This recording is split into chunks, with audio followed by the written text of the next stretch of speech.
Lindsay here, and this is my review for Last Night in Soho.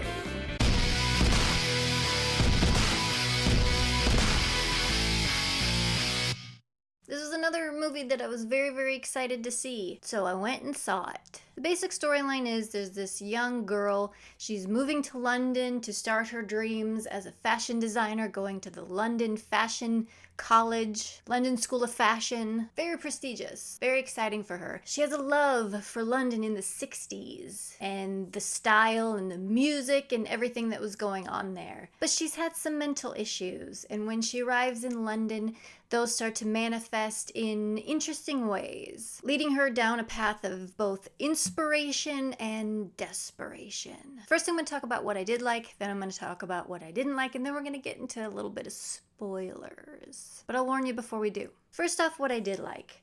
I loved the production design of this film. I loved the locations, the setting, the music, the costumes. Everything was on point in those areas. This is a very different film for Edgar Wright, but I think he did a very good job. We get Thomasin Mckenzie, who we previously saw in Jojo Rabbit, another movie that I really enjoyed. We get Anya Taylor-Joy from The Witch and Split and The Queen's Gambit. I absolutely love her. She's so talented.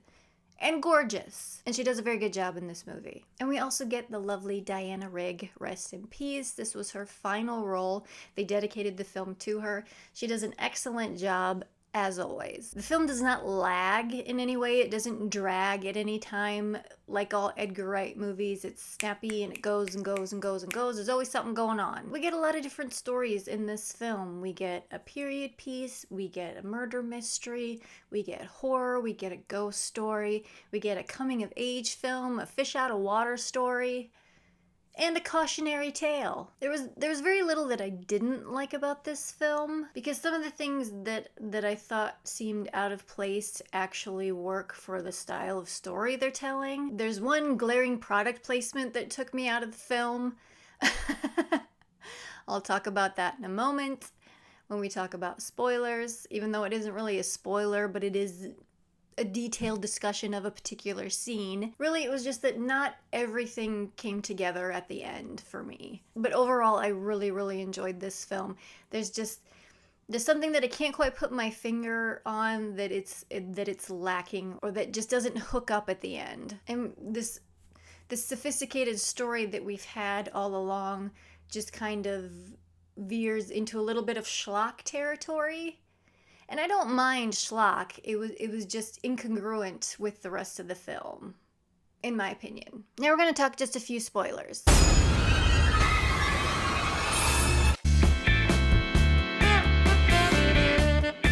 There was a part of the film that I absolutely was sucked into this film, and that is when she has her first dream sequence where she enters this 60s London world, and she goes to bed and she throws the covers over, and we get that long pull out through the sheets, which is an amazing effect.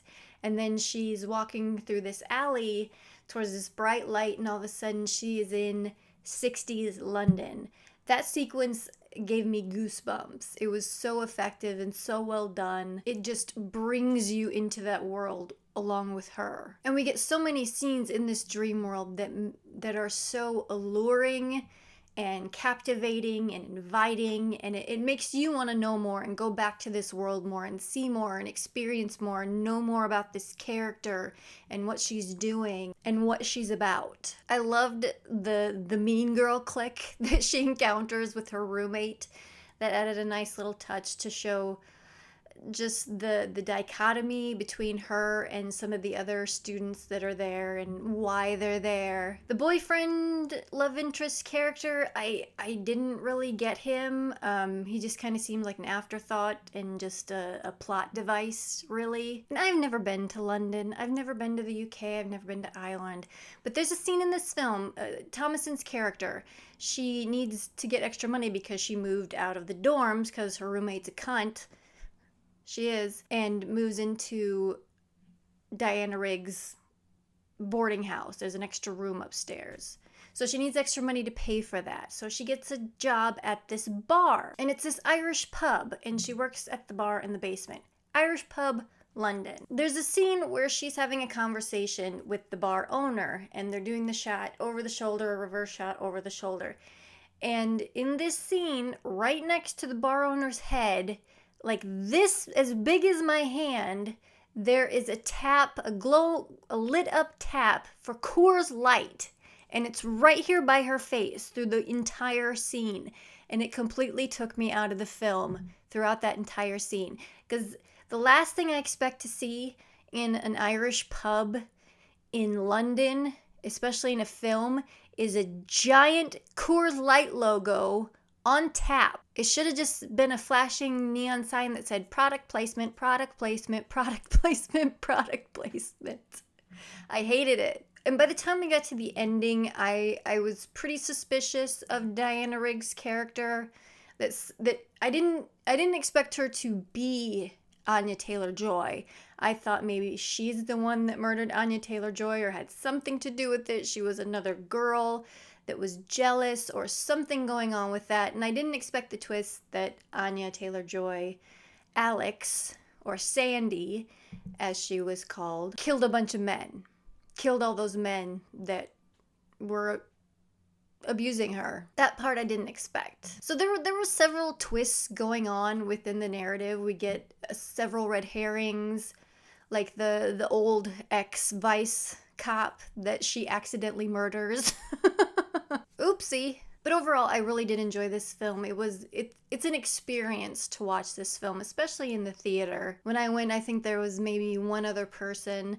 I feel bad for people that live in much more populated areas, because if you're hesitant at all about going out to the theater, regardless of when you go, there's probably going to be a ton of people there. So I know that's difficult. But if you are comfortable with going to the theater, or you know it's going to be like a Tuesday matinee or something, I highly encourage you to go see this movie in the theater, because it's such a joy to watch this world that they created, because they did a very good job at it. But if you have seen it already, let me know what you thought down in the comments. Careful with the spoilers. We don't want to ruin anything for anybody. But do let me know what your overall thoughts were. Save yourself! That is going to do it for this little review of Last Night in Soho. So this is Lindsay signing off. Until next time, I'll check you later.